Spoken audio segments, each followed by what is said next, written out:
happening, everybody? It's Sean with Reactions to the Classics, and today we got a reaction to Snow Patrol Top 10 Songs reaction brought to us by our friend, longtime supporter and patron of the channel, Richard. Thank you, Richard. Appreciate you. Appreciate all the patrons that make this thing go. Check out the Patreon link below or the patron link on the end screen if you'd like to show us any support in 2023. We greatly appreciate it. We put up videos every single day. It takes a lot of man hours to do that. So let's jump right into it. Richard just says they're a highly successful Northern Ireland indie rock band with a stream of top 10 albums in the UK. I know who they are. I know one of their songs. I'll get into that in a little while. But just a little background on them. They're a Northern Irish-Scottish rock band formed in 1994 in Dundee, Scotland. They consist of Gary Lightbody on vocals and guitar, Nathan Connolly on guitar and backing vocals, Paul Wilson on bass guitar, backing vocals, Johnny Quinn on drums, and Johnny McDavid on piano, guitar, and backing vocals. Initially an indie rock band, they rose to prominence in the early to mid-2000s as part of the post-Britpop movement. During the course of their career, Snow Patrol have won 7 Meteor Ireland Music Awards and been nominated for 6 Brit Awards and 1 Grammy. And if you've never been with us before, or if you have, just a reminder, the music won't be in this video, but it will be in the Vimeo link below, so follow along with me if you would. Thanks again, Richard. All right, we're going to kick this thing off. You see it below. How to Be Dead from the Final Straw album in 2003. It's the 5th single from this album. Went to 39 in the UK, 42 in Ireland, 32 in Scotland. I'm going to have the lyrics up as always. Let's get after it. How to Be Dead. Thought it was good. Keyboard work there, guitar work. The song itself, you know, the relationship is not going well, and he's talking to her. You know, he's been put out in the hallway, and she's telling him, you know, tell me what you want, and, you know, act better, basically. He's telling her he wouldn't act like she is. Please keep your hands down. Stop raising your voice. Sorry, what I'd be doing if you gave me a choice. But then we kind of get in the last verse a little bit. Please take it easy. It can't all be my fault. I haven't made half the mistakes you've listed so far. Baby, let me explain something. It's all down to the drugs. At least I remember taking them and not a lot else. It seems I've stepped over lines you've drawn again and again. But if the ecstasy's in, the wit is out. Dr. Jekyll is wrestling Hyde for my pride. So he's basically telling her at the end of the day, he's not taking any responsibility. It's the drugs. It's not my fault. So a good song to kick this thing off. Next up, from the Eyes Open in 2006, we have Set Fire to the Third Bar. Lightbody wrote the song in only 20 minutes and described it as the quickest he had ever written a song. It describes an electric heater, which I have going on right over here in my cold house. While riding in the freezing cold and wearing fingerless gloves, Lightbody recalled that as a child, his Aunt Jean had an electric heater and, quote, if we were very good and it was very cold, she'd let us put all 3 bars on. And he goes on how to say it represents a beacon of warmth within a song about distance. Irish charts went to 22, 18 in the UK, 54 in the US. He also said later on in 2013, he said, it's a song I wrote with Martha Wainwright in mind, like a love song between the two of us. I don't know whether that's creepy when it's someone that you don't know, but wasn't meant like that. I think it's beautiful. I sent it to her. Again, we'd never met or spoken, and we got a pretty quick response. Then she would come in and sing it. So she was playing in Dublin, so we met Garrett and went up to Dublin, went into his studio in there the day of her gig, and we recorded her singing Set the Fire. And I mean, she's just extraordinary. Just like a big breath of life. Extraordinarily intelligent, very funny and warm.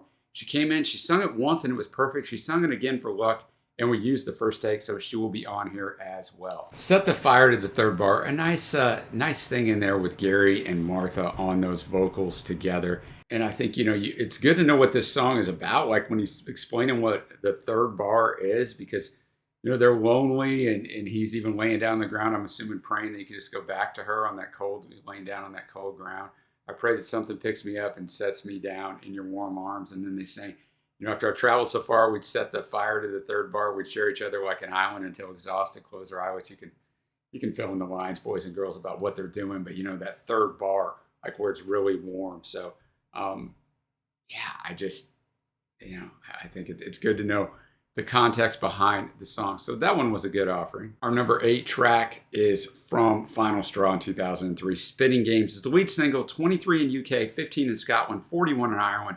Was the band's first charting single in the US, went to 39 on the Billboard Hot Modern Rock charts, which is a better chart than the traditional Hot 100 in this century, in my opinion. Spitting Games, interesting. It goes all the way to the very end, right? The music kicks in right away and goes to the very end, which was the same way for our number 10 track, which was from this album. I enjoyed this song. I thought The production at the end was also interesting. A little echoing effect kind of pulled everything back. The subject of the song, I mean, it's pretty simple. It kind of lets you know that he talks about school. So he's younger. He broke in. He couldn't talk to her. She broke into her house and left her a note. I probably wouldn't advise you do that, boys, but, it might get you in a little bit of trouble. But, I enjoyed it, man. I thought some clever wordplay in there, and fitting number 8. Now up to number 7, Take Back the City from 100 Million Suns album in 2008. Lead single went to 6 in the UK, 4 in Ireland. Lyrics were written by Gary Whitebody, and the music was composed by Snow Patrol. Whitebody said that though the song was inspired by Belfast and Northern Ireland in general, it applied to every other city and the relationship its inhabitants have with it. He said that it's, quote, about the reasons why I grew up confused by my country and the reasons now why I love it so. He grew up in Belfast, added that our native place has a big hand in what we become. Whitebody has also mentioned that the rawness of the song came from Hansa and Berlin. All right. Take Back the City, a much more driving song, not produced as slickly. I mean, it was still produced nicely, but I really enjoyed it. I could feel the emotion in Gary's voice. I thought the drumming by Johnny Quinn was good as well, but the guitar work, which it shows here it's Gary and Nathan Conway, the acoustic stuff was strong, but the lyrics themselves, I mean, there's a lot of lyrics in this, and they're really well written. Take back the city for yourself tonight. I'll take back the city for me. God knows you put your life into its hands, and it's both cradled you and crushed you, right? Like any place. It's a love-hate relationship with any place that we live, because all of your memories are tied to that place, whether it's that place's fault or not, right? The good times, the bad times. But now it's time to make your demands. All these years later, and it's killing me, your broken records and words, 10,000 craters where it all should be. No need to put your words into my mouth. Don't need convincing at all. I love this place enough to have no doubt.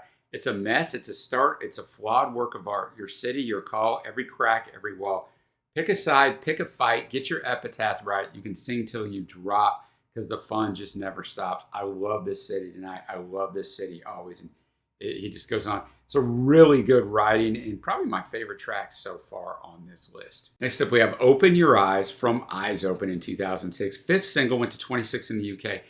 Gary Whitebody in a 2013 interview said, the song was written in County Curry in a town called Dingle. It's got that repetitive, meditative, hypnotic kind of feel to it until it sort of explodes at the end and feels like it's releasing long-held tensions, which I hope it does. Holding that tension and releasing is kind of a discipline, and it's also a good path to joy. I just thought that was a great description. It's got me ready for this song. All right, Open Your Eyes. You feel Gary's emotion in this one too. The relationship has went south, and he wants her just to open her eyes and see how much he loves her. I mean, it starts out in the first verse. He's getting older, right? All this feels strange and untrue, and I won't waste a minute without you. My bones ache, my skin feels cold, and I'm getting so tired and so old. And so he's realizing like this life is passing him by, and he wants to be back with her and wants her to realize maybe that he's changed. I don't know, that he was wrong, or that he just let her know that he loves her. So, I like the build. And, he described how it does release her at the end, and then it dials back and lets him get a couple lines in there at the very end. So that was a nice arrangement. But you really feel the emotion in his voice. So I thought that was a really good choice to end off the top half of our list. And now we head to the top half of the list, the song that is their most successful single, the song that in 2019 was named the most played on UK radio of the 21st century, and was the UK album charts best-selling British album of the year for the year it came out. We got Chasing Cars from the same album, Eyes Open, in 2006. Like I said, this is the song that I know is the second single, 6 in the UK, 5 in the US. Gained significant popularity in the US after it was featured on the television show Grey's Anatomy, which ironically enough, as we are almost at the end of 2022, is still on the air here in America. It was one of the songs I found in my research that revealed the impact of legal downloads on single sales in the UK, selling consistently for years after its release. 49th Annual Grammy Awards in 2007, it was nominated for Best Rock Song, and at the Brit Awards, it was nominated for Best British Single. In 2009, UK music licensing body PPL announced that Chasing Cars was the most widely played song of the decade in the UK.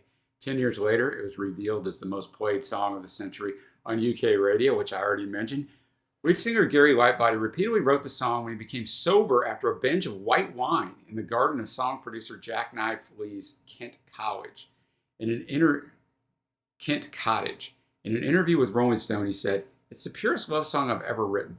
There's no knife in the back twist. When I read these lyrics back, I was like, oh, that's weird. All the other love songs I've written have a dark edge.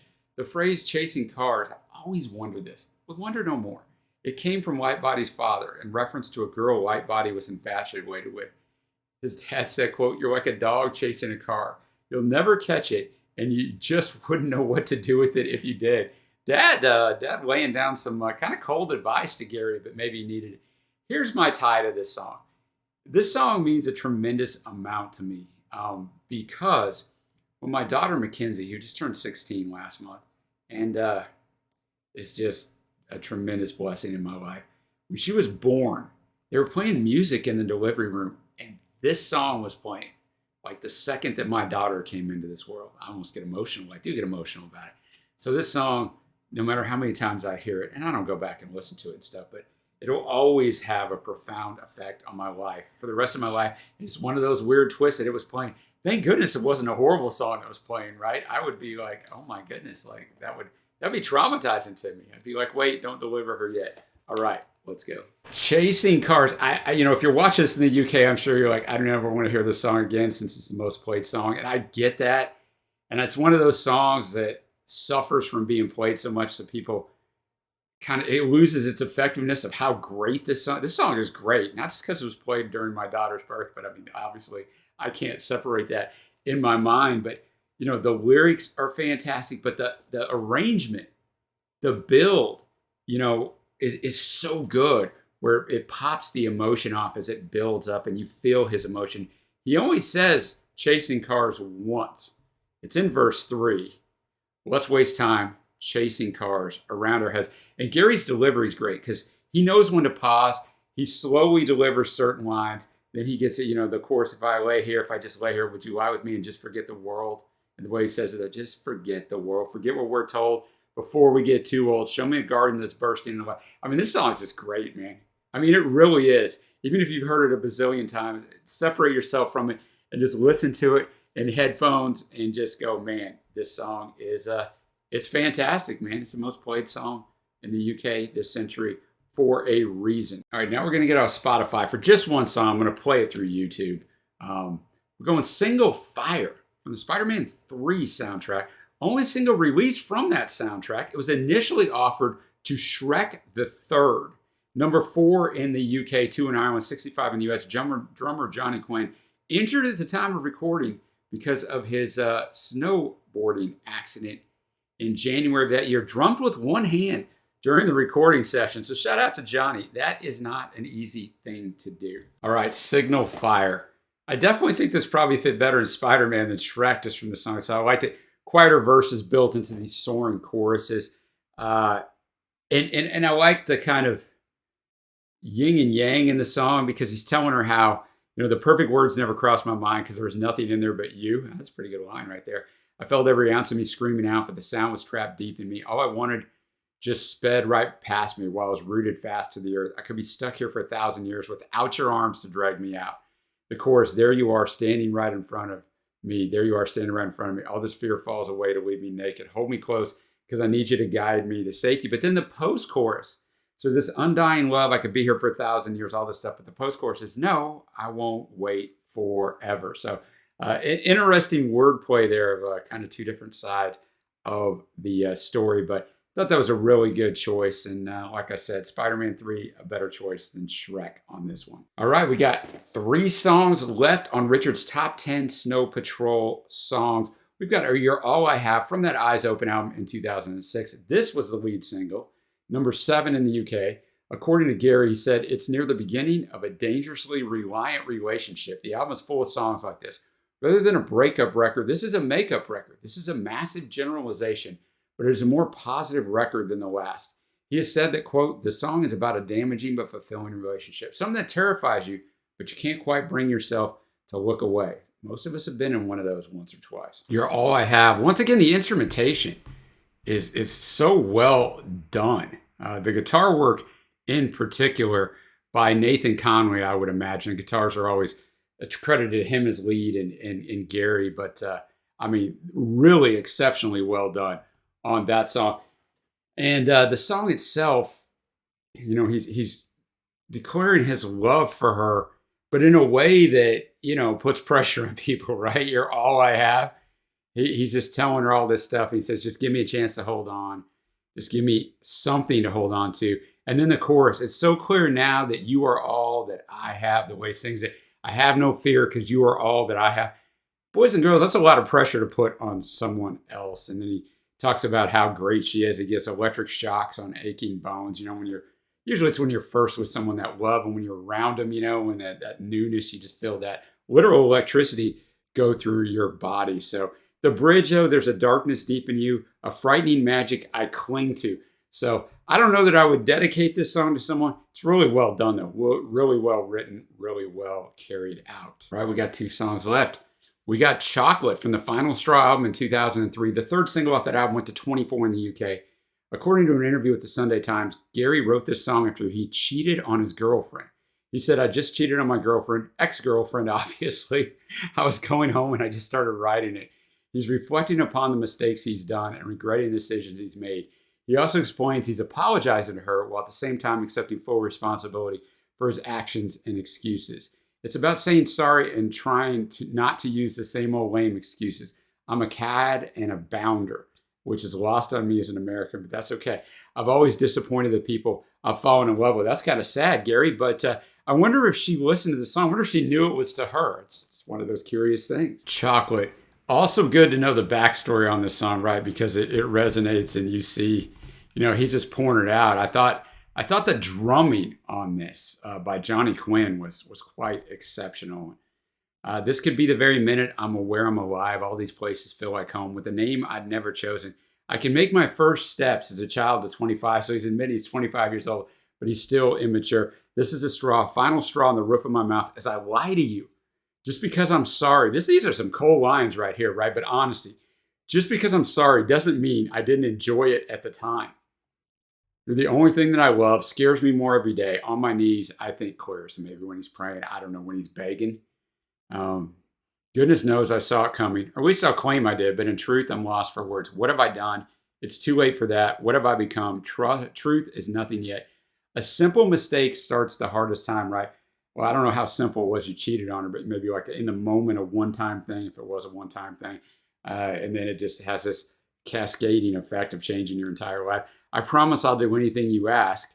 But then the last 2 words, frame it all up right this time. So this has happened before, whether it's cheating or something else. So he's immature and he just can't get it together. And I'm going to guess this relationship, well, he said it, his ex-girlfriend, it was done. But some real honest songwriting here. So that was a really good choice for number 2. We'll drum roll it up, although you do see it below, so it kills the drum a little bit. Richard's number 1 Snow Patrol song from that Final Straw album, once again in 2003. We got Run. Second single, 5 in the UK. It's been covered by multiple artists, including Leona Lewis, who released it as a single of November 2008. Her performance received positive reviews and commercial success, topping the charts of Austria, Ireland, Portugal, and the UK, where it became the fastest selling download ever at that time, right? Gary conceived the idea of writing Run in 2000. In an interview with Q Magazine, he explained the song was not written about being a child, as he tended to say. He described, quote, I was on a massive bender, and one night I was drinking in the bar of the Glasgow School of Art. I fell down a full flight of stairs. Johnny Quinn found me in the stairwell with blood coming out of my head. I split my head open and my eye was closed, and I lost a few teeth. My goodness, man. I wrote Run soon after on this little guitar I tried to smash up in my little room. The words light up gave me this sense of a beacon. And then years later in 2013, he said, all I really wanted from life was to be able to take care of my family, my mom and my dad, my sister, my niece. So it was a song written about that and any future family that I have of my own, of course. So it was a song written about the future, written in a heightened situation, an imagined apocalyptic situation, like running for your life. What are the things you want to take with you? Who are the people you want to save? Who puts a light into your life? So my family, my friends, it's a song written about them. It's dedicated to them. I owe my life to them. So it's really for them. This features bass guitar, cello, drums, guitars, viola, and violin. So it's almost a 6-minute song. Super looking forward to this. Number 1 song, Run. All right, Run. I mean, that song didn't seem like almost 6 minutes, did it? It's just beautiful, man. So well done. I mean, all the instrumentation on there, the strings, all of it just worked so well together. The song's lyrics, I mean, Gary explained what it was about, so I'm not really going to go into it. Just the way he says, "Oh, the light up," as if you have a choice. Even if you cannot hear my voice, I'll be right beside you, dear. Louder, louder, and we'll run for our lives. I can hardly speak. I understand why you can't raise your voice to say. But and so some people say this song's about he's singing to someone in a coma, but he didn't allude to that anywhere. I mean, I can see where you could read that into it, but yeah, uh, just a super well done song, which is a perfect segue into my favorite tracks. And there's a lot of them. And Richard's top 7 are all going to make my honorable mention or fave. So I guess obviously he chose this list correctly. My honorable mentions: "Open Your Eyes" and "You're All I Have." And yeah, we'll go with those. And one of the songs I kind of have as a fave honorable mention in my notes here. But faves: "Take Back the City," the only one we have from 100 Million Suns, the one about Belfast. I thought that was really well done. Uh, the Spider-Man song, "Signal Fire." That was the one I didn't know if it was an honorable mention or fave, but fave. And then the last 2 songs, "Chocolate" and "Run." And of course, "Chasing Cars." You heard my story behind it. So usually I don't have 7 favorites, but really resonated with Snow Patrol. I figured I would. I just like this sound. I can see how it may not be for everyone, but I just think they're very consistent. This is a really good introduction. I didn't listen to any of their songs for the album draft, or any of their albums for the album drafts that we did. I don't know why. They just didn't appear in any list that I looked at when I was curating my list to listen to. But I'll go back and especially pick up the first two albums and listen to those. So let me know your favorites from here. What should have been in here that wasn't? Now, be nice. These lists are hard to curate, so don't be throwing shade at my man Richard. But let me know what you think of this. Give us a thumbs up if you haven't already, and a subscribe. And until next time, guys, I will see you.